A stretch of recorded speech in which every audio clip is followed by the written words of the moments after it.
everybody, this is Monpjc here, and I've realised I've just started this episode, my microphone in the wrong place. Welcome back. And as you can see, I'm, well, probably look like I'm somewhere a little bit different, but you might recognise the tree behind me here. We're back near the end portal.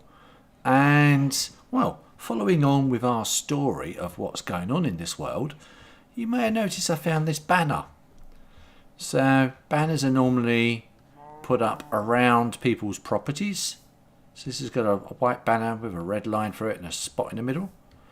And when I came over the hill here, you can see there's a little village has appeared. Now, I did come down here and have a chat with them. And, yeah, you're just walking off and leaving me. And they've got a library here. They've put a library in. I've left the books.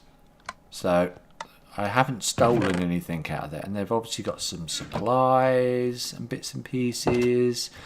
And anyway, so how is everybody? I hope you're well. And it's nice to have you back on the channel. Yeah, these villagers seem to have been busy. They've basically moved in here. We've got some little houses in place. And some footpaths. And this is right next to where we built the poppies. And look, we've even got a cleric out here checking stuff out. And he's got somebody helping him. Now, it was this guy here I was speaking to. Yeah, it was. And you said to me that the cave's not been very safe. Is that right? Not a word. Anyway, so the cave wasn't very safe. And it certainly wasn't safe for these guys. Are you coming with me? It's funny, you speak to them and they say nothing. They just stare at you. Okay. So you go over here, and this little cave entrance has now got a safety door on it. Stop the villagers wandering down there. Just makes it a bit safer. We put a red torch on the outside for danger. So we just hit the button here to get in. They're not clever enough to hit buttons, unfortunately. So we go back down into our cave, and you can see they've put a lot more supports in place. Because these walls are obviously very dodgy. And there's the cobwebs need clearing out. So we're going to go down here. We're going to go and do some work down here. And I'm actually going to show you what I've been working on. Because I can't remember if it was actually in an episode I was showing you. There's spiders and all sorts around here now. That we actually found some bones. I think it was in a live stream actually. I was doing a bit of a live stream. And I found some bones down here by the end portal. And a little bit more of exploring meant that I found, and when I started undigging it, oh, this is why I can hear a spider. Look, there's a cave spider in that cell. Oh, the villagers have been bitchy. Oh, you might laugh. You're on the inside. Yeah. Nasty little witch. Yeah, I'm off. I'm not letting you out. Oh my word, what was that noise? There's some all sorts of things around. So I got to here, and the villagers have been working on this area, along with myself, in developing the bone skeleton that we found. And here it is. And this is like a giant, there's really noisy guys in there. There's this giant skeleton in this room. And there's some like monuments up. Statues, and down this end is where the head is, the skull. It does look a little bit battered though. And if we go up here, now actually Minecraft will spawn these skulls. This skull is as the game spawned it in. I haven't touched this at all. I just dug it away from the brickwork and discovered it all inside. It was buried in stone. So I've cleared this area out. The body section here and the tail. I mean, there's nothing in the game to actually tell you what these skeletons actually are. But I thought it looked a bit like a dragon, like the Ender Dragon. And normally from what I've seen on the internet, you get the rib cage spawn as well. So I did a little bit of work and just repairing and bringing the rib cage up to spec, so it looked like it was intact. And then, because I thought it looked a bit like a dragon, I've added this tail on the end here. And I decided to make this room into like a monument room, where we can actually see different things of to what happened, the story that goes behind this. And of course the story is that there was a great battle with Heribone, who tried to bring in the dinosaur and everything. So I'm going to take you on a little bit of a tour of what we got and show you what some of these noises are that are in here. We seem to have I think there's a zombie in there. Yeah, it's a zombie hiding down there. Show you what some of these signs are and what these different things are that are up.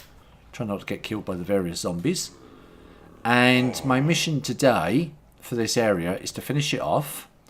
And that includes finishing these stands off, these armor stands, making them look a little bit nicer. So I'm going to show you how we're going to do that. I want to do a little bit more work on the roof up there, because it's just stone at the moment, and I want to like tidy it up and make it look like a proper roof. Got to be careful because there's some lava up there as well. And then lastly, some lighting, because it is a bit dark in places, and as you can see, we've got zombies and skeletons spawning down the far end of that corridor. And in here it's a little bit dark as well, so I'll maybe sort of like put some carpet down and put some hidden lighting underneath it. So that's what I'm going to be doing. So the first thing we're going to do is work on one of these stands, these armor stands. So this sign here says it's typical end portal guard armor iron. So this is the armor that one of the guards would have worn. What's this sign just say here? The end dragon killed day 4721. So it's just a sign to show there. So what I want to do is cover these in glass. And what I'm hoping is I can use a piston block and some redstone to push the glass down over the armor stand so it glitches inside it. I don't know, I think it should stay inside the glass. So the first thing we do is going to get some resources to do this with. This is a little bit of a redstone magic we're going to be doing. So we want some glass to start with, some iron, some stone. I think I've got normal cobble on me, and I need some redstone. So the first thing we're going to make is a piston. I don't know if I've actually got the right bits. Wooden blocks, that's what I also need. Need some normal wooden blocks. So let's take some of those. There we go. We can now make a piston. So we want one of them. And then can we make a redstone block? Or should I just make a button? Actually, I think I had a button somewhere. I can actually put it on that. And I can reuse the wood. Yep, I got a button there, so I can use that to activate the piston. And then this glass, what I want to do is stain it. Now I've got some flowers up here. So one of the things we can do is just I'll make a load of dyed clay there like that. And then how many did you get? Did you get 8 for every one of those? Yeah. So I'm just trying to think. I've got 3, 6, 9 armor stands with 2 on. That's 18. So I need 3 lots of these. And quick bit of... Oh, that's iron. You can't use that. So let's just make 3 lots of stacks of that. That should be enough. Move that out of there. Oh no, leave that there for now. Okay, right. Let's have a go at doing this and see if I can break one of these. So what I want to do is put the block up above the armor stand. So the block needs to be about here, so we want to start up about there. So I'm just going to chuck them out there like that. And then, oh, that's actually 1 too low, isn't it? Yep. Good job I'm thinking on my feet here. So start up there at full height, like that. And then we want to put the piston block like that. And then we'll put, not a clear piece of glass, we want to put one of the stained pieces of glass underneath it. So it's resting just above the armour stand head like that. And then the button should be able to go on the side. Oh, can I not place a button on the side there like that? Oh, okay. Can I do it on there? Yeah. So hopefully when I press that, that's going to push it down and not break the armour stand. There we go. Look at that. Looks really cool. So take another piece of glass like so. Give it one more nudge. And there we go. We now have armour inside a glass block. It does glitch out. Does he glitch out a little bit? I don't think he does actually. It just looks like it does there, doesn't it? I think it might just peek out a little bit, but that's not bad actually. That's pretty good. So I'm going to do that with the rest of these, and I've got some more upstairs. And then what I'll do is I'll walk around and I'll read you these signs and show you what they actually say. So I'll be back in a few minutes. So as you can see, I've got these two guys behind me sorted out. They look quite good actually. I think that's not bad. These zombies are talking a lot behind me. And we've also got this one here. The leather armour, when it's sideways, well, any of the armour seems to poke out quite a bit on the edges. So I don't know whether to make this into like a 3 block wide so it just covers it all in.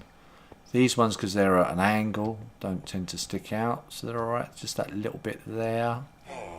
But that's okay, I guess. Right, so this is iron armour as worn by the guards that were protecting this end portal at the time. And then this is the Mixor, the killer of the end dragon.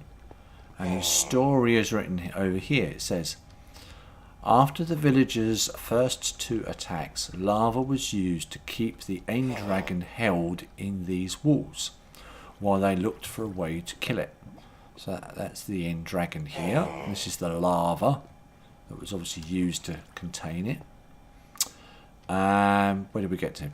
Then came a villager with a face very odd who said he would kill the dragon.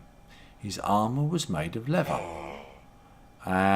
He was known as the Mixor and won the fight.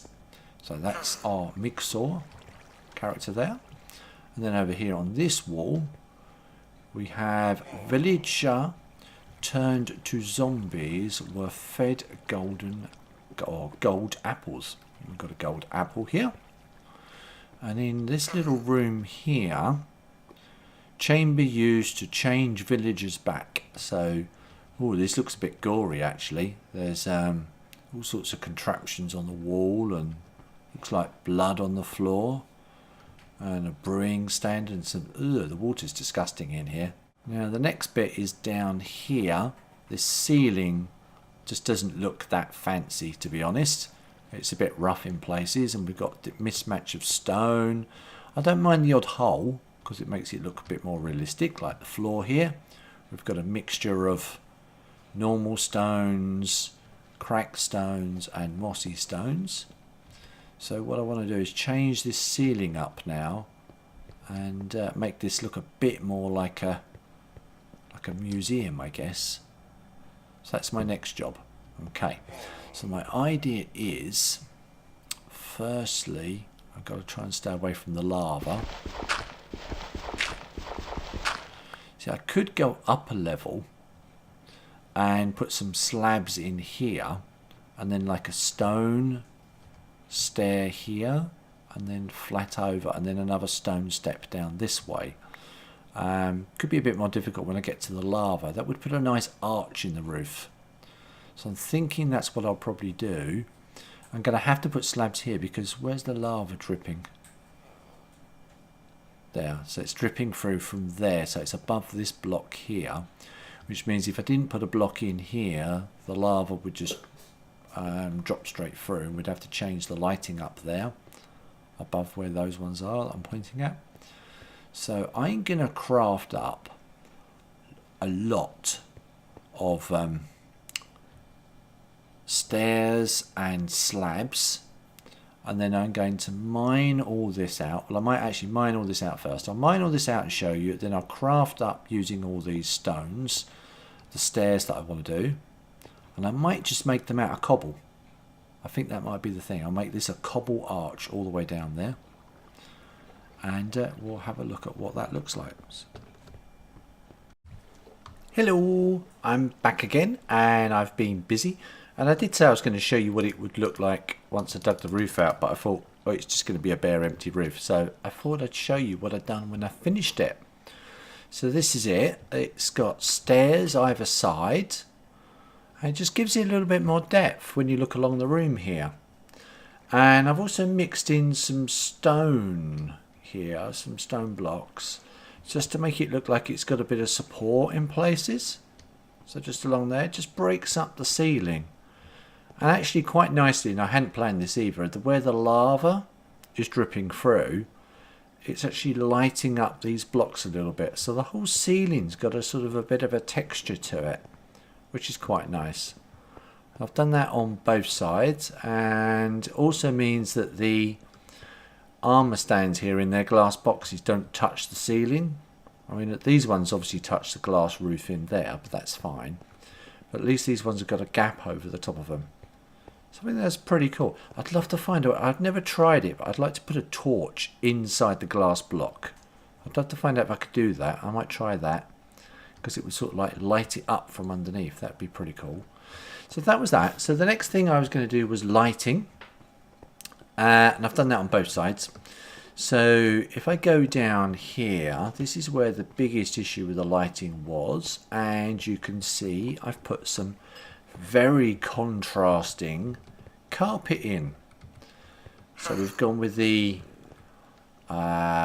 scary sort of tomb looking style with the black here and the red, and you can see it's very well lit up down here now. It's nice and light, and that's because our lighting is actually hid underneath the carpet. And I was actually going to show you how to do that. So I've got this little area here, so I've put some red black carpet around the outside. What I do is I just dig up a couple of blocks like that, grab those out of there, and put a torch in the bottom so it's standing upright. And then you just take a piece of carpet, and obviously you wouldn't normally be able to do this. What on earth was that noise? That was very scary. Yeah, you wouldn't normally be able to put a piece of carpet over a torch like that, but in Minecraft anything's possible. So you put that over there, and the light still comes through the carpet, lighting up the area, and you wouldn't know any different. So that's how we do that. I've also gone and put this carpet upstairs. So if I go up here, I had a little bit of a dilemma as to what to do at the top of these stairs, because there's an area here which I've put carpet in. It's quite strong and bold against the walls, and I think this area still needs some decoration, like some picture frames or something along here that we could put up, or some item frames in here. It just looks too uniform all the way along. So, but I think the red sort of goes with the lava. That's what I was going with. I could have put orange carpet down, I guess, to match the colour, but that's something I can always consider to do later on. So this is our bone museum, or our end portal display, showing what we've got here. There we go. So I've picked somewhere where it's noisy again, haven't I? Those pesky villagers right next behind me. So let's back up a little bit to where the Migsaw is over here. There we go. So I hope you've enjoyed this episode. Thanks for watching yet again. Please leave a like and subscribe if you haven't done so already. And I'll see you in the next episode. Bye.